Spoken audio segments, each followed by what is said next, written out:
Welcome to Highland League Weekly, the exclusive subscribers in the football show. This is the press and journal put the spotlight on the Breedon Highland League. I'm Ryan Cryle, and this week joined by Callum Law and Paul Third, as usual, to discuss all of the weekend's Breedon Highland League action, starting with our two highlights game. Our main game this week was Clach against Strathspey Thistle from Grant Street Park. Callum, a Clach in the title race. Conor Gibbson's quotes that we had afterwards, I mean, they were certainly bullish, but I mean, he's entitled to say that? Oh, he's very much entitled to. They've had a very good start to the season. I mean, 16 points out of 21, sitting third in the league, and you look at sort of some of the other statistics, 4 clean sheets in a row is, excellent, and really is the sort of foundation for what they've been able to do this season. And I mean, even you look at the home form, they haven't conceded a goal at Grant Street Park yet. It's the first time they've won their first 3 home games in a season since 2003-04, when they ended up going on to win the league. So he's, Conor and Clach supporters have got every right to be very optimistic. And I mean, he likes to, as he said himself in the post-match interview, he likes to set a high bar in terms of speaking about top 3. After being 6th last season, he's sort of saying if we can improve on that and be top 5, that's more realistic. But right now, on current form and with the way they played on Saturday, why can't they aim high? Yeah, so Strathspey Thistle, they felt they should have had a goal before Clach scored any of theirs. Ruled offside, Sean Morrison's finish. I mean, it looked offside to me. It's tight to me. I mean, Callum was there in person. He's maybe got a better view, but I thought it's close. It's very close. Well, what I can say first of all, and our angle isn't obviously the best, but Josh Race, who goes in behind, but I was sitting right in line with that. He was definitely onside when the pass was played. So it's all on the ball across to Sean Morrison. And when I watch it, and you pause it, at the time I thought he was in front of the ball, but when I watch it now, I think if you look, it looks like Josh Race is potentially ahead of him. I need to watch it as many times as you have then. In terms of, I think he's further into the box, but again, the angle's deceptive, and we can't say for sure. But I can understand why Strathspey were frustrated, because it was a sort of tight call, which on another day they potentially get. And I think really it probably does change how the game goes, because I think up to that point Strathspey had been second best, but they potentially maybe get a lift if they're going ahead. However, over the course of the 90 minutes, take absolutely nothing away from Clach, because I thought they were excellent in terms of their performance. I mean, I mentioned the defence, the back 3 were really solid, and then their attackers are just flourishing. I mean, James Anderson, I thought, was outstanding up front. Never gave the 2 centre-halves, Jamie Calder and James McShane, a moment's peace. And it's like, you look at some of the goals, like a second goal is just that he sets up for Troy Cooper's excellent striker play. The 4th one as well, the way he rolls Jamie Calder, really clever play, good play. And then on top of that, with that 4th one, he's got the composure and the quality to finish it in the same way the 6th goal that he scores is a good striker's finish. So I thought, Clach going forward, they looked a threat the whole time. He was at the centre of it. Troy Cooper was good. Andy McRae, I thought, looked the first time I'd seen Andy playing in a wee while, actually, and I was joking with him after, but I thought he looked back to his best. Alan McPhee on the other side, now put in a power of work. Copeland Thane on loan for Ross County showed moments of promise as well. So all in all, I thought Clach were very good. Yeah, the only scorer we haven't mentioned, Struan Colley, who... Yeah.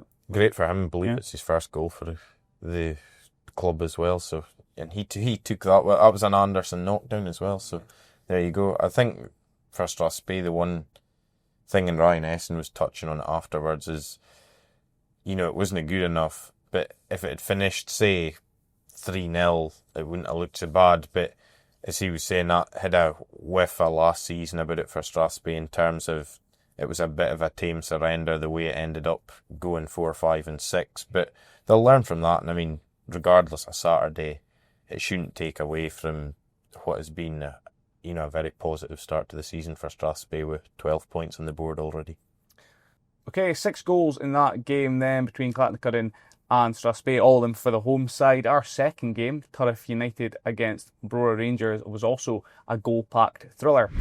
Callum, the eagle-eyed viewers might have noticed a slight sort of change in camera footage. I don't know how to put it, but one of the goals, we had a bit of a technical issue, but we did manage to sort it by getting Turriff United's help. Well, I was going to say, if you've watched the highlights, you'll probably think, I mean, there was a lot of quality action in the second half, but you might watch the highlights and go, not a lot from the first half in there, just the 2 goals, which was, unfortunately, our man at the game that was filming had a few technical problems, so he got the first goal and then the problems kicked in. But thanks to our friends at Turriff United for providing footage of the penalty incident, the Jordan McRae's goal, the second Brora goal, and saved that being the phantom goal. But overall, I mean, where do you start with this game? It's just, in a lot of ways, utterly bizarre, because I thought you watch the highlights and Brora to go 3-0 in front and the way they're playing, they look so comfortable, really, and then they sort of gift away the first goal, Miller Keir's goal, good work for Aidan Sapel actually to dispossess Mark Nicholson, but then after that it was just like a switch had been flicked and the sort of whole momentum of the game changed. And I mean, Turriff came roaring back, and I mean, the 2 substitutes, Rhys McEwen and Mackenzie Taylor, made a big impact, both scoring, and that'll maybe sort of kickstart both of their seasons, because neither of them have, you know, featured a huge amount so far, so that was good impact for them. But then Brora, to be fair, as champions do, and, you know, as a top team like Brora do, is they don't give up, and they found a way to come back. And it's funny because it's probably one of that few times where you see a team score a 90th minute winner and don't really celebrate. I think because they sort of knew it should have never come to that, and I'm sure Mark Nicholson have been quite relieved to pop up and get that winner after sort of being at fault for the first goal. So, I mean, in the end, after that sort of roller coaster, a really good 3 points for Brora to find a way to dig it out, but for Turriff, they'll be pig sick. Aye, you've come from 3-0 down to 3-3. The winner to me as well is, after all that like swashbuckling play to get back to 3-3, the winner is quite like, Mark Nicholson's obviously big and experienced, but it's just quite a cheap sort of like goal conceded from the corner. Rubbish. That's what it is. It's a rubbish goal to concede. You need to be stronger there and just deal with the ball coming into the box, and they don't. They're out-muscled and bullied and give away such a cheap goal. That's why it's still something for the Turriff coaching team to look at and or point to with the players and go like, look what you can do. You mentioned goals. I mean, the first one's similar. It's a great header for Colin Williamson into the corner, but again, they'll look at that as a corner cheap. I know, touching on another goal, I know Turriff were a wee bit frustrated with the penalty, because I think it's Owen Kinsella and his arm is by his side, and I mean, it hits it. Tony Dingwall's shot hits him flush in the arm, but they kind of felt, well, his arm was sort of in the natural position. Where's he meant to put it? And it's one of them where it's maybe there's maybe enough distance between the players that the referees maybe going, well, he could move his body or get out of the way, or lean across and it hits his belly or whatever. So I could understand why Turriff might be frustrated, but it's very much one of those ones where I can understand why he's given it as well. And I mean, see here, Brora won't care, and why would they? But I think it was one of those classic ones where if it's against your team, you're probably a bit disappointed, but if it's the other way, you're quite happy. But I mean, it's just, I mean, that was one small moment in an absolutely bonkers game. But as you're saying, for Turriff, it does show, what they are capable of in spells, but they probably need that more consistently. But I mean, for Brora, for all the, maybe I know they feel they haven't quite hit the heights so far this season, and I know Stephen Mackay was after the game saying, wasn't it anything about that second half I was happy about or whatever, so he was quite critical. At the end of the day, they're sitting there with 6 wins out of 7, they're still looking pretty good overall, you would have to say. Yeah. Buckie Thistle, one of our teams that was formerly unbeaten in the league, they suffered another defeat at the weekend, going down 3-1 at home to Banks of D. Good victory for D, who'd had their own kind of starting start to the campaign. Former Buckie captain Sam Pugh and Lachie McLeod struck 2 sort of quick second half goals to claim all the points, 2 and 3 minutes, I think. After Lyle Keir had levelled following Mark Gilmore's opener for D, but it's a good win for Banks of D, and they really need to start kind of rattling off the wins if they're going to have any chance this season. I think so. I mean, they've got a lot of ground to make up, and it's only their second win of the season, but of all the teams in the league, I think you look at Banks of D and go, they should be much higher than where they are, and you would expect them to kick on from this point. Because they've got quality in their side, they just need to find that consistency that's not been there at the start of the season. As for Buckie, Lewis McKinnon described the defending as awful, and he's probably being generous, because when you see the goals, they're just so poor. And it's 12 they've conceded in the last 3 league games? That's not good enough. It's weird the way they've just kind of gone like... Yeah. I wouldn't say a bubble has burst, but certainly there's been a huge dent in confidence at the back for the Jags in the last few weeks. Okay.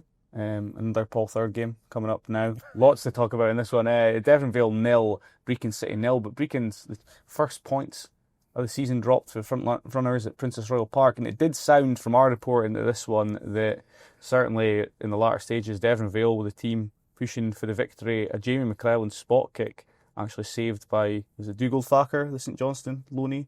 Craig Hepburn. Hepburn. Dougal Thacker gave away the penalty. Fouled Wood. So I mean, it's a game that Vale could and perhaps should have won.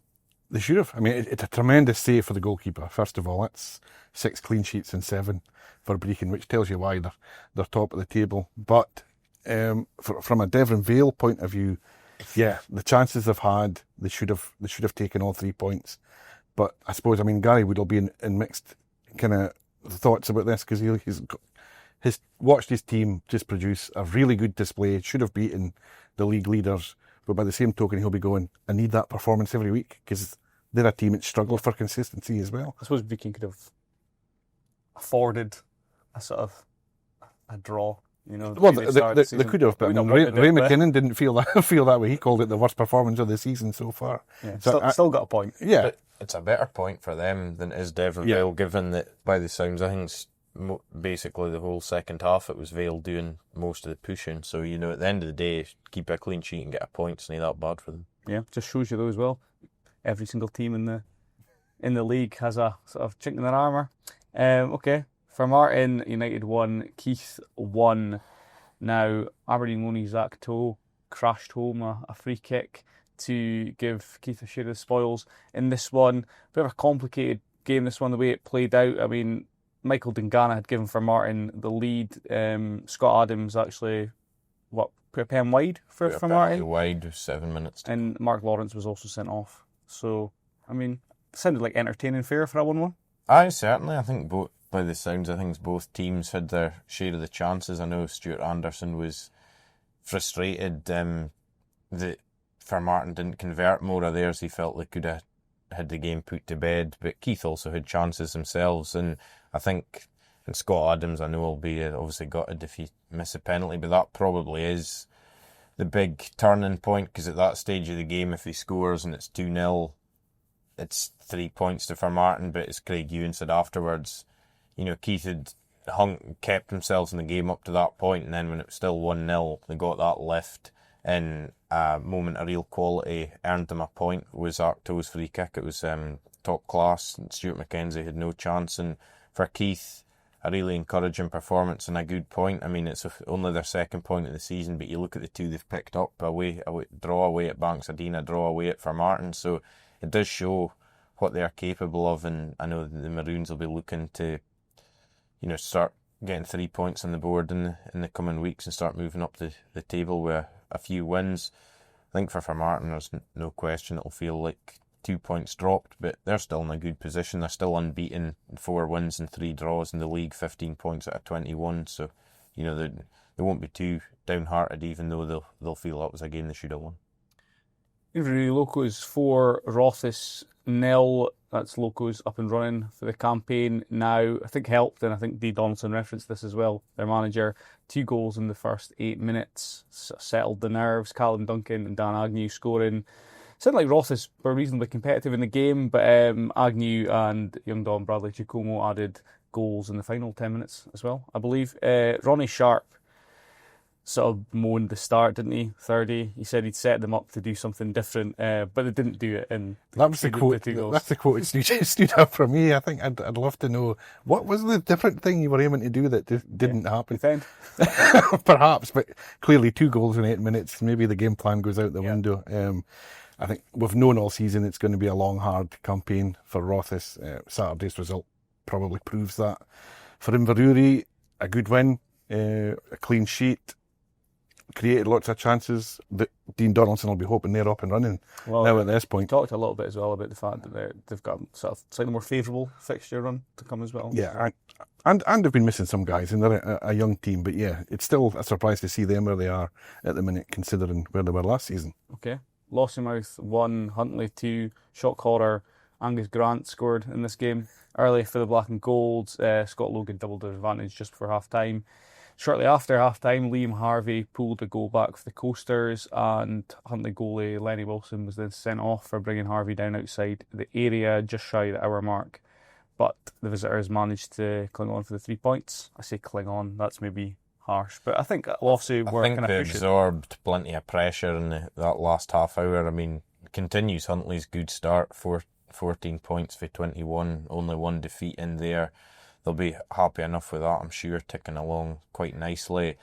Seemed like the Claty wheel out a classic cliche, but a game of 2 halves, because by all accounts Huntly were on top first half and got themselves a couple of goals up, but then Steve Porter was looking for a reaction in the second half and he got it from Lossie, and I think ultimately for them it will feel like a missed opportunity when they've had most of the pressure that last half hour, but they haven't been able to break Huntly down. I mean, you can give Huntly credit because they must have defended well, but when the Coasters had that numerical advantage, they really fancied taking something out of the game. And it's maybe fine margins in a way as well, because from what I've been told, if the incident where Lenny Wilson gets sent off, if it's a yard back the way, it's inside the box and it's a penalty. Now, he probably would have only been booked because there's obviously the no double jeopardy. But if Lossie had that penalty and scored and it's 2-2, even 11 against 11, they maybe get that lift and go on and win it. It's a case of what might have been a wee bit for them. But over the piece, a pretty encouraging performance again. I know Steve is not that we like to criticise referees, but I know Steve is a bit bemused by a few decisions as well, because I think he felt Huntly's first goal was offside, and then he did actually say Angus Grant had another goal in the first half that was ruled out for offside that he thought was on. And then he was also bemoaning the lack of stoppage time at the end. So not the most enjoyable day for the Coasters. He said it took Huntly 6 or 7 minutes to get their sub goalie on. I wondered if that was inaccurate or it was maybe a slight exaggeration. We'll see. He's got to be ready to come on. These things happen. Nairn County 4, Forest Mechanics 0. Another sore one for our former Highland League Weekly surprise packages of the season. Forest Mechanics, an Angus Day header opened the scoring. Forest's Jack Grant was then sent off for a rash midfield tackle. Ben Barron then netted twice, the second one a penalty, and Finn Ash Cheney netting the fourth for Forest. Steve McDonald, perhaps the strongest quotes in a weekend of strong quotes, perhaps the strongest quotes of the weekend, saying that Forest were diabolical. Aye, and he also said he thought it was potentially as bad as he'd seen in his, and he's been in charge sort of 3.5 years now, Stephen, so that was pretty strong stuff. You described the Jack Grant's challenge as rash, which would tell me you haven't seen it, because I actually think he's... I just went off our report, to be clear. I actually think he's unfortunate, particularly to get he was already booked, but he got a straight red for this challenge, which, like, he's definitely got a touch on the ball, and although Callum Mackay does a very good job making sure the referee knows there's been contact, I'm not convinced there was a great deal of contact, and to me, having watched it, I didn't think it would meet the threshold for being reckless or really being serious foul play. So I think the Cancans and Jack Grant can count themselves unlucky in that score. However... So he might have went anyway. Because he second goal. Well, again, that is a debate. If the referee just given a foul, would there be that much complaints? I don't know, but that second yellow thing you could argue about, but certainly I didn't think it was a straight red. But aside from that, take nothing away from Nairn, because they were clearly, from what Steve McDonald was saying, they were the better team over the course of the 90 minutes. And I think their assistant manager, Brian McLeod, said afterwards that what pleased them was that with the extra man in the second half, they went and took advantage, and they were sort of relentless. Like once they went 2-0, they didn't just sort of shut up shop. They went and got the third and fourth and sort of put a bit of gloss on the scoreline. And I mean, Nairn, I think over the last few weeks, without really getting the results, they've been playing, maybe not brilliantly, but reasonably well. And they've been, even like last week against Brora and things, they were competitive enough. And that's another step in the right direction for them. And I mean, as Steve McDonald was saying, a bad day at the office for Forrest. And I think after that good wee run they'd had with the 3 wins on the trot, the last 2 league games, the home game against Wick last Saturday and then that game at Nairn, two, given that they've shown what they can do, 2 really frustrating performances thrown in there from the Cancans. What cans in that final sort of sense. Wick Academy 1, Fraserburgh 2 is the only game remaining to discuss from the weekend. The headline from this one: 350 goals at Highland League level for Scott Barbour, who scored the winner, then got a slagging off his manager in the post-match quotes. Sean Beecher scored on 30 minutes for the Brock. It was a Mark McGregor penalty to equalise after the break. Before that, Barbour winner. Still needs a kick up at the backside at times though. Well, Mark Cowie said afterwards that he was, in the first half, he thought he was average, and then there'd been a few choice words at half time, and then in the second half he thought he was outstanding, which good management there to get the right reaction at your players. But the serious point, and there was a sort of element of humour in that, but the serious point which Mark Cowie made, which I could understand afterwards, was that he said they're always on Scott's case, but he says the reason for that is because over these many years, both at Fraserburgh and for Martin, he set the bar so high in terms of his levels that he goes, you're looking for that all the time from him, so that's why they're on his case. But I mean, in terms of his record, it's kind of top quality, really. What more is there to say? The one interesting thing, which I'm sure will be on his radar, because he loves all the stats and things, Scott, is I think in terms of Highland League, at Highland League level, the highest goal scorers in the 21st century,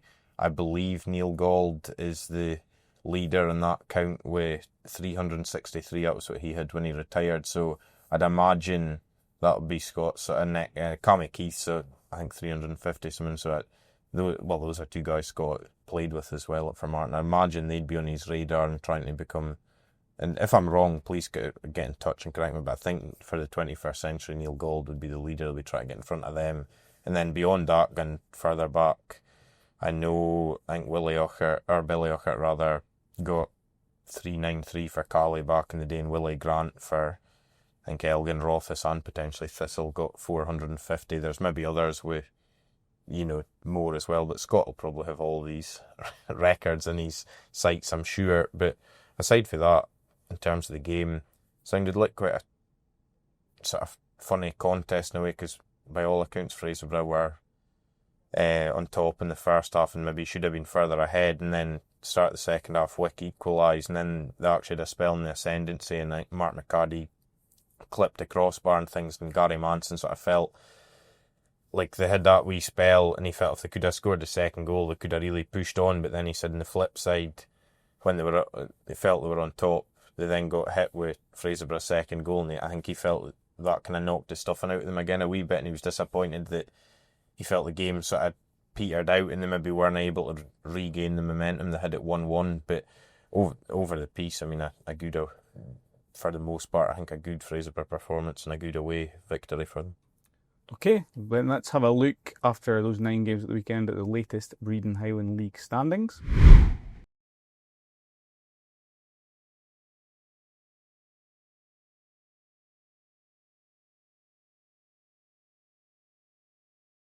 That's it then for another episode of Highland League Weekly, the exclusive subscribers on the Football Show. This is the Press and Journal, put the spotlight on the Breedon Highland League. Thanks to Callum and Paul for joining me today. If you've enjoyed the show, there's plenty more to come in the weeks and months ahead, including more highlights and much more analysis. Next time we see you, it'll be next week with our main Highland League Weekly show on Monday. Until then, please follow us on social media if you don't do so already. We're on X. We've also got our Highland League Weekly group on Facebook.